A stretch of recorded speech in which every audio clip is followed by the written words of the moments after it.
손에 낡은 통장 하나 들고 온 할아버지. 그날 은행 전체가 멈췄다. 세상은 많은 것을 잊는다. 시간이 흐르면 사람도 잊히고 약속도 잊혀지고 사랑도 어느덧 먼 과거가 된다. 박명수가 살아온 76년의 인생도 그렇게 흘러갔다. 직장을 다니고 아이들을 키우고 아내를 곁에 두고 그렇게 살다가 어느 날 깨달았다. 모든 것이 영원하지 않다는 것을. 하지만 그렇게 잊혀진 것 중에 기억되지 않기를 거부하는 것들이 있다. 박명수의 손에는 48년 동안 그것이 들려 있었다. 서울 외곽의 한 시중은행은 유난히 조용했다. 보통 이 시간이면 회사에서 나온 사람들로 북적여야 할 것만 그날따라 창구는 한적하기만 했다. 행원들은 간간히 손님을 기다리며 일을 했고 어딘가 무언가를 기다리는 듯한 평온함이 은행 전체를 감싸고 있었다. 그때였다. 문이 천천히 열렸다. 한 할아버지가 조심스러운 발걸음으로 들어섰다. 색이 바랜 갈색 누빔 점퍼를 입은 마른 체형의 노인. 그의 머리는 짧고 희었고 깊은 주름으로 가득한 얼굴에는 어떤 결심이 담겨 있었다. 손에는 누렇게 변색된 작은 통장 하나가 꽉 쥐어져 있었다. 마치 평생 잃어버리지 않기로 다짐한 그런 힘으로. 윤지는 창구 직원으로 근무한 지 5년 차였다. 그 5년 동안 그녀는 수많은 종류의 고객을 만났다. 성급한 젊은 사람, 까다로운 중년 여성, 친절한 노인, 불친절한 노인. 그녀는 습관적으로 밝은 미소를 지었다. 하지만 이 할아버지를 보는 순간 그 미소는 깊어졌다. 뭔가 다른 것을 느껴진 것이었다. 안녕하세요. 무엇을 도와드릴까요? 할아버지의 목소리는 낮았다. 하지만 그 안에 있는 것은 결연함이었다. 저 이 통장 좀 찾으려는데요. 통장을 건네는 손이 미세하게 떨렸다. 박명수는 올해 76세였다. 그는 지난 20년을 혼자 살아왔다. 부인 김옥분이 세상을 떠난 지 정확히 20년 4개월. 그 기간 동안 그는 한 번도 그 통장을 찾으려 하지 않았다. 아니, 찾을 수 없었다. 그것이 너무나 중요했기 때문이다. 박명수의 삶은 평범했다. 1948년생, 6.25 이후 태어난 세대. 가난했던 시절을 지나 회사원의 삶을 살았다. 월급을 받으면 집세를 내고 아이들 학비를 대고 남는 것이 거의 없었다. 그런 삶이었다. 아내 김옥분도 그런 남편을 묵묵히 따라왔다. 불평 없이 항상 미소 지으며. 신혼 때 그는 아내에게 약속했다. 우리가 좀 잘 살게 되면 남해로 여행 가자. 둘이서. 그것은 그냥 말이었다. 그런 약속들은 대부분 그렇다. 좋은 시절이 오면 지키려던 약속들. 하지만 좋은 시절은 오지 않았다. 회사 일은 더 바빠졌고 아이들은 계속 커갔고 남해는 점점 멀어졌다. 그리고 아내는 기억했다. 박명수가 아내를 충분히 사랑했는지, 충분히 챙겼는지, 충분히 그 약속을 지킬 마음을 가졌는지는 중요하지 않았다. 문제는 아내가 그 약속을 믿었다는 것이었다. 그리고 그 약속을 위해 몰래 무언가를 준비했다는 것이었다. 1976년 딸 결혼식 이후로 박명수는 아내가 은행에 간 것을 봤다. 무엇을 하는 건지는 묻지 않았다. 회사가 바빴고 딸이 새댁 노릇을 잘하는지 더 중요했고 아내의 작은 움직임은 눈에 들어오지 않았다. 그렇게 48년이 지났다. 윤지가 통장을 받는 순간 그녀의 눈썹이 올라갔다. 고객님, 이건 정말 오래된 통장이네요. 표지에는 한빛상의 적금 통장 개설일 1976년이라고 인쇄되어 있었다. 48년. 정확히 48년이었다. 혹시 언제가 마지막 거래셨나요? 박명수는 멀리 어딘가를 바라봤다. 회상의 빛이 그의 깊은 주름이 많은 얼굴에 떠올랐다. 글쎄요. 그때 딸 결혼식을 치르고 바로였던 것 같아요. 벌써 40년도 더 된 것 같네요. 윤지는 컴퓨터에 접속했다. 키보드를 두드렸다. 하지만 화면에는 기대하던 결과가 나타나지 않았다. 대신 반복되는 메시지만 있었다. 해당 계좌 없음. 죄송하지만 현재 시스템에는 기록이 없네요. 윤지의 목소리는 최대한 조심스러웠다. 그러나 박명수의 얼굴은 순간적으로 무너져 내렸다. 그럼 없다는 얘기네요? 1976년 이후 거래가 없으시면 법적으로 폐기 대상이 되거든요. 시스템 이전 과정에서 누락되었을 가능성이. 박명수는 고개를 저었다. 아니요. 그 목소리에는 분노가 아닌 절망이 담겨 있었다. 그때 은행원이 분명히 말했어요. 통장만 잃어버리지 않으면 언제든 찾을 수 있다고. 내가 48년 동안 이 통장을 어디 놔두지도 않고 챙겨왔는데. 그의 목소리가 떨렸다. 이 통장 안에는 제 아내가 넣은 돈이 있어요. 내가 꼭 찾아야 하는 돈이에요. 주변 직원들이 웅성거리기 시작했다. 뭔가 단순한 거래가 아니라는 신호를 모두가 감지했다. 지점장이 나타났다. 고객님, 계좌 명의자가 두 분이신데 한 분이 사망하셨다면 상속 관련 서류를 준비해야 합니다. 그 말에 박명수는 고개를 숙였다. 그 아내 옥분이는 정확히 20년 전에 세상을 떠났어요. 암이었어요. 빠르게 악화되더니 그의 목소리가 잠겼다. 그 통장은 그 사람 이름으로 만든 거예요. 사무실이 조용해졌다.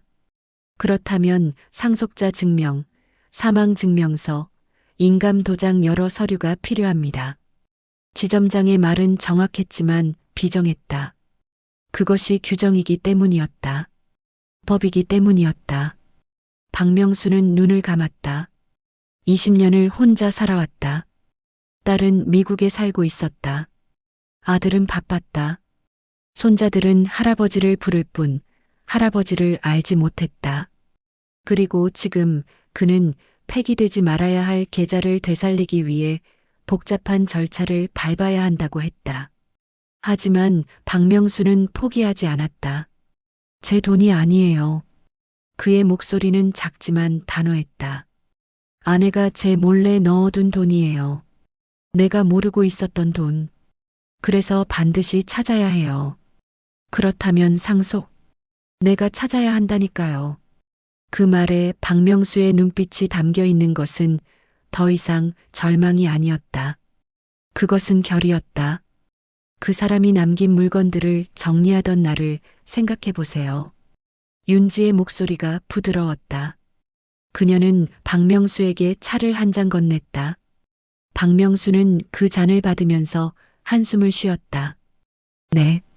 상수 집에서 고인이 남긴 물건들을 정리하고 있었는데 그의 손이 천천히 통장으로 향했다.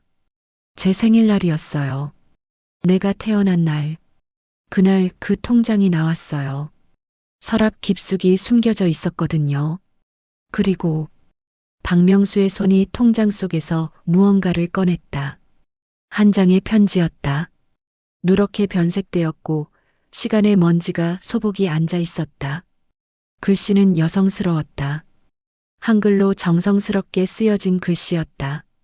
이 편지가 붙어 있었어요. 윤지가 조심스럽게 그 편지를 받아 읽었다. 명수 씨, 혹시라도 내가 먼저 가면 이 돈으로 당신 꼭 여행 한번 가요. 우리 못 갔던 남해로. 그 받아보면서 나를 한 번이라도 생각해 주겠어요? 윤지의 눈가가 젖었다. 아내분이.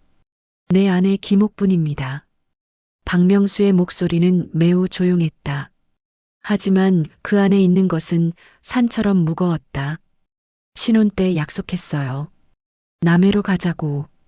근데 자꾸만 미뤘어요. 시간도 없고 돈도 없고 그런 핑계들. 하지만 그 사람은 그걸 기억하고 있었단 말이에요. 몰래 저축을 해서. 박명수의 손이 떨렸다. 내가 충분한 남편이 아니었나 봐요. 그 약속을 지킬 수 없었던 그런 남편. 아니요. 윤지가 말했다. 이건 사랑입니다. 혼자가 아닌 누군가를 위한 준비.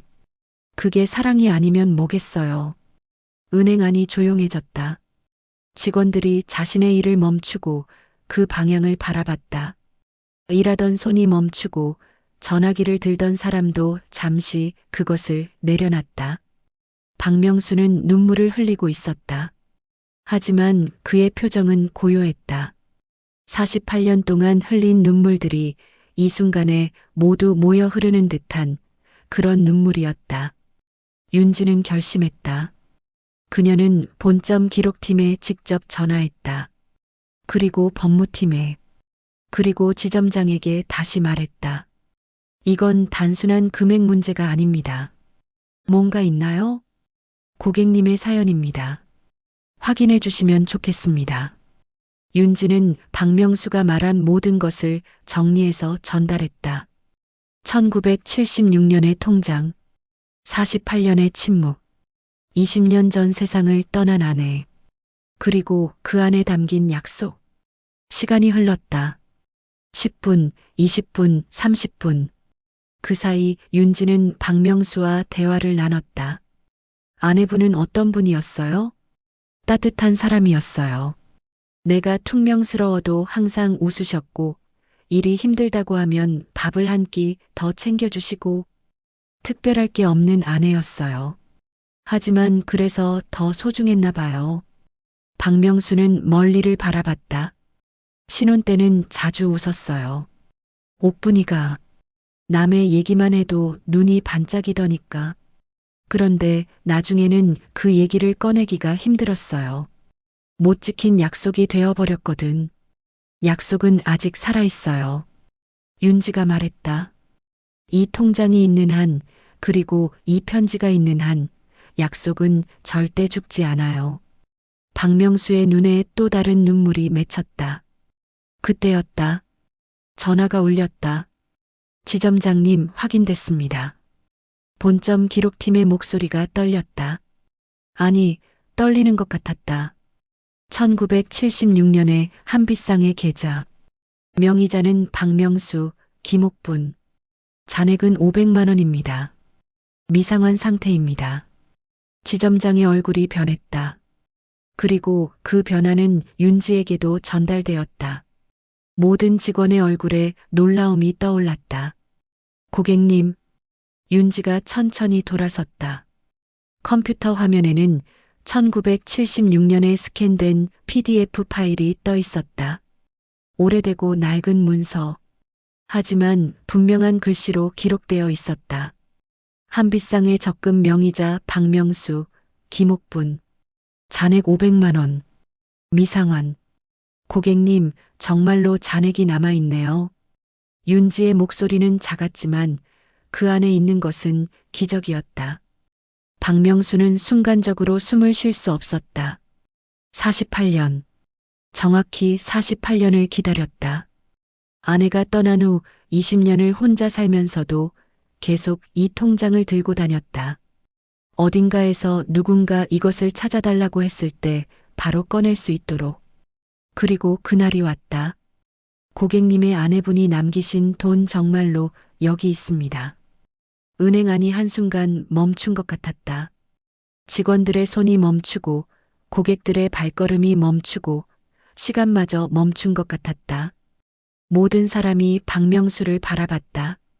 그 할아버지, 그 마른 체형의 노인, 갈색 누빔 점퍼를 입은 박명수를 말이다. 그의 얼굴에는 눈물이 흐르고 있었다. 하지만 그 눈물은 슬픔의 눈물이 아니었다. 하지만 또 다른 문제가 나타났다. 고객님, 명의자 두 분 중 한 분이 사망하셨으면 법적으로는 여전히 상속 서류가 필요합니다. 지점장의 말이 떨어질 때 박명수는 고개를 들었다. 상속? 그건 내 것이 아니에요. 내 것이 아니라 내 아내가 남긴 거예요. 그렇더라도 법적 절차가 내가 아내를 위해 지키고 싶은 게 있어요. 박명수가 말했다. 그의 목소리는 낮지만 단호했다. 이 약속? 48년 동안 잊지 않은 약속. 그 사람이 남긴 약속을 지키고 싶은 거예요. 그게 법이 그만두라고 해도 나는 지키고 싶어요. 그의 손이 떨렸다. 갈색 누빔 점퍼 소매가 희미하게 흔들렸다. 혹은 최소한 이 돈이 정말 그 사람이 남긴 거라는 것을 확인받고 싶어요. 그것만이라도. 윤지는 지점장을 봤다. 지점장도 법무팀을 봤다. 그리고 모든 직원이 서로를 봤다. 법 앞에 선한 노인의 절절한 마음. 그것이 어떻게 돌아갈지 아무도 알 수 없었다. 하지만 뭔가 다른 것들이 움직이기 시작했다. 공기가 바뀌었다. 잠깐 기다려 주시겠어요? 지점장이 말했다. 본점 법무팀에 한 번 더 확인해 보겠습니다. 전화가 울렸다. 그리고 다시 울렸다. 여러 전화가 오가갔다. 기록팀과 법무팀, 그리고 본부, 그리고 다시 본점으로. 박명수는 의자에 앉아 있었다. 손에는 여전히 낡은 통장과 편지가 들려 있었다. 오래 기다려 주셔서 죄송합니다. 윤지가 말했다. 저도 많이 기다렸으니까. 48년을 기다렸으니까 조금 더 기다릴 수 있어요. 박명수의 표정은 고요했다. 마치 누군가를 기다리는 듯한 고요함. 그렇게 20년을 혼자 살아온 사람의 표정이었다. 시계가 계속 움직였다. 1시간, 2시간 시간은 멈추지 않았다. 하지만 은행의 분위기는 달랐다. 모든 직원이 그 한 노인에게 집중하고 있었다. 아, 아니다. 그 노인의 뒤에 있는 보이지 않는 아내에게 집중하고 있었다. 김옥분. 48년 전 몰래 저축을 시작한 한 여자. 신혼 때 약속받은 남의 여행. 그것을 기억하고 그것을 위해 조금씩 모아준 한 여자. 그리고 그 여자의 마음이 48년을 견디고 이 순간에 드디어 표면에 떠오른 것이었다. 드디어 전화가 울렸다. 박명수 고객님 확인됐습니다. 지점장의 목소리는 진지했다. 한빛상의 계좌는 1976년 창립기념 특별상품으로 공동 명의자 중 한 분이 실제로 계좌를 유지하셨다면 박명수 고객님이 유일한 계좌 소유자로 인정됩니다. 박명수의 호흡이 멈췄다. 상속 절차 없이 인출이 가능합니다. 그 말이 떨어지는 순간 박명수의 눈에서 눈물이 흘렀다. 이번엔 조용한 눈물이 아니었다. 48년을 견디어낸 눈물, 20년을 혼자 견디어낸 눈물, 그 모든 것이 한순간에 터져 나오는 눈물이었다. 고객님의 아내분이 남기신 돈 아직 여기 있습니다. 윤지의 목소리도 잠겨 있었다. 박명수는 고개를 들었다. 그의 얼굴에는 주름이 있었다. 깊은 주름들. 하지만 그 얼굴이 보여주는 것은 절망이 아니었다. 해방이었다. 그리고 고통 속의 희망이었다. 그럼 이제, 네, 지금 바로 인출하실 수 있습니다. 은행 안에 작은 박수 소리가 났다. 한 직원이 울먹이며 손을 마주쳤다. 그것이 신호가 되어 모든 직원이 박수를 했다. 규정도 법도 사랑 앞에서는 문을 열 수 있다는 것을 증명하듯이 한 노인의 48년의 기다림이 마침내 보상받는 순간 모두가 함께 손을 마주쳤다. 그로부터 사흘 후 박명수는 남해로 가는 버스에 앉아 있었다. 버스 창 밖으로 해는 기울어가고 있었다. 그의 손에는 여전히 낡은 통장이 들려 있었다. 아니, 이제 새 통장도 있었다. 인출된 돈도 있었다. 하지만 그는 그것들에 신경을 쓰지 않았다. 중요한 것은 다른 것이었다. 남해 바닷가에 도착했을 때 해는 진 후였다. 하늘은 보라색으로 물들어 있었고 파도의 소리가 들렸고 짠내음이 났다. 박명수는 한 벤치에 앉았다. 해질녘의 따뜻한 주황색 빛이 바다와 벤치를 비추고 있었다. 옆자리는 텅 비어 있었다. 왔어. 우리 함께 가기로 했던 남의 말이야. 박명수의 목소리는 아무도 들을 수 없는 바다 소리에 묻혔다. 미안해. 이리 오는데 48년이 걸렸어. 그런데도 기다려줘서 고마워. 그의 손에 든 낡은 통장은 바람에 약간 흔들렸다. 파란 스카프를 벤치 위에 펼쳐 놓았다. 아내가 좋아하던 색깔이었다. 몇십 년 전 사준 스카프, 여전히 집에 남아있던 그 스카프였다. 이제 약속을 지켰어. 우리 함께 남해 왔어. 박명수는 눈물을 흘렸다. 하지만 이번엔 달랐다. 이번의 눈물은 따뜻했다. 48년의 시간을 견디고 마침내 약속과 만난 눈물이었다. 고맙다, 옥분아. 이걸 기억해줘서. 나까지. 미안했어. 그런데 지금은 여기야. 밤이 깊어가고 있었다. 파도는 계속 울고 있었다. 그 울음 속에 누군가의 목소리가 있었을 것 같았다. 아내의 목소리가. 일주일 후 윤지의 책상에 편지 한 장과 사진 한 장이 도착했다. 사진은 남해 바닷가의 벤치였다. 박명수의 뒷모습이 보였다. 갈색 누빔 점퍼를 입은 회백색 머리의 노인. 옆에는 텅 빈 자리. 그리고 파란 스카프. 그리고 낡은 통장. 그 사진을 보는 순간 윤지의 눈가가 젖었다. 편지는 이렇게 적혀 있었다. 윤지님께. 아내 옆자리는 비어 있지만 마음은 이제 가벼워요. 그 사람과 함께 이 바다를 봤거든요.